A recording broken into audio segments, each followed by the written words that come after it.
venue brings out the best in fighters, and I think we saw that again tonight. There were many spectacular performances like Chris Pearson's early knockout. Another fighter which I think is one of the emerging stars in the Golden Boy stable is Antonio Orozco, who was in a very tough fight against a very game Danny Escobar. Danny Escobar really came to fight, and Antonio Orozco clearly showed what he's all about. I don't know if Antonio is here, but he did a great win for him. He's now 16-0 with 12 knockouts. I want to thank as well at this point Showtime. I think they did a terrific job again to put together a card like that, to put on the Showtime Extreme, the Cleverly fight and the Orozco fight. So fight fans at home, they really get 5 fights to watch. 5 great fights, and I know if it would be up to Steve Kim from Max Boxing, his preferred triple header would probably be the opening bout Leo Santa Cruz, the middle bout Leo Santa Cruz, and the main events Leo Santa Cruz. But Steve, we can't do that. So I hope you were happy with tonight. But the attendance tonight, I think the crowd was terrific, really into the fights. I mean, they were standing through the fights. It was a great turnout. The official attendance is 6,341 people, so that's great. And I'm very happy for that, because I think all of those 6,000 plus fans which showed up tonight are certainly going to come back for more. I think it was a big night tonight for those fighters who were on the card. They gained a lot of new fans, and I think tonight was as well a major breakthrough performance for Abner Mares. I think Los Angeles is buzzing about Abner Mares. Great performance, and I think we're waiting for him. I don't know if he's making his way from the locker room. Is Monica here? Eric is checking on that.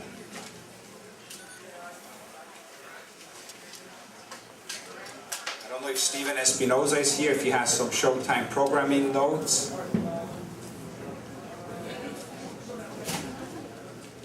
Would you mind commenting on Devin Alexander-Kell Brook fight that was announced today? Yes, we got word from Team Brook that they have accepted our offer, and that they will come to the United States on January the 19th, I believe it is. To fight Devin Alexander. The plan is that we're going to put together a card. I'm going to probably be announcing next week the site, and it will be a welterweight card stacked with welterweights. It's a very deep division, so we want to showcase many different welterweights which are right there and breaking through. So it will be at least a triple header on Showtime, possibly a quadruple header, and there will be as well Showtime Extreme with 2 fights, so we could see possibly 6 welterweight fights that night. Very well for himself. What's next for him? With Gary Russell, we are planning to bring him back quickly, put him into a mandatory position, and then have him fight for a world title sometime within the first 6 months of next year. He's definitely ready. Terrific talent, showed it again, and he's ready now to fight for a world title. Abner. Great, so I just hear that Abner Mares is here. A great electrifying performance from him. I really think that if you look at Abner's resume and you compare it with the other top super bantamweight, Nonito Donaire, and you really compare, and I don't want to take anything away from Nonito because he's a terrific fighter, an exciting fighter as well, but if you really compare the strength of the opposition and when and where Abner fought them, all of those guys he fought were either champions, undefeated, or with 1 loss or so at the peak of their careers. So Abner really every single time came through with flying flags and really excellent, exciting performances. In my opinion, and I don't understand it, I don't make up those lists, but in my opinion, there is no question about it that Abner Mares belongs ahead of Nonito Donaire on every single pound-for-pound list. No question about it. And again, I don't want to take anything away from Nonito, but Abner Mares is a very, very special fighter. And I think he deserves to be highly ranked on those pound-for-pound lists. As I said tonight, I think he really captured the hearts. He's fought many times in Los Angeles, but I think tonight there was something special in that crowd. Tonight, Abner Mares captured the heart of the people here in Los Angeles. Welcome, the world champion, super bantamweight, WBC world champion, Abner Mares.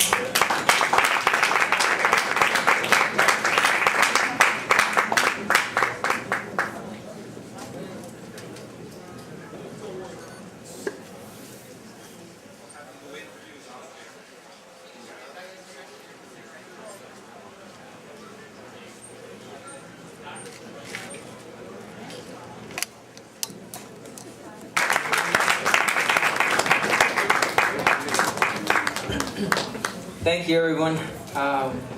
First of all, I want to thank God for giving me the strength and the health to give you guys a good fight. I want to thank you all, the press, for being here. I hope you guys enjoyed the fight. It was a great fight, a tough fight. It's a fight that I was expecting to be tough, and I did what I had to do. I mean, it was a great champion. I mean, this guy, man, can take a punch, and he's got a great heart, man. It was a good fight, tough fight.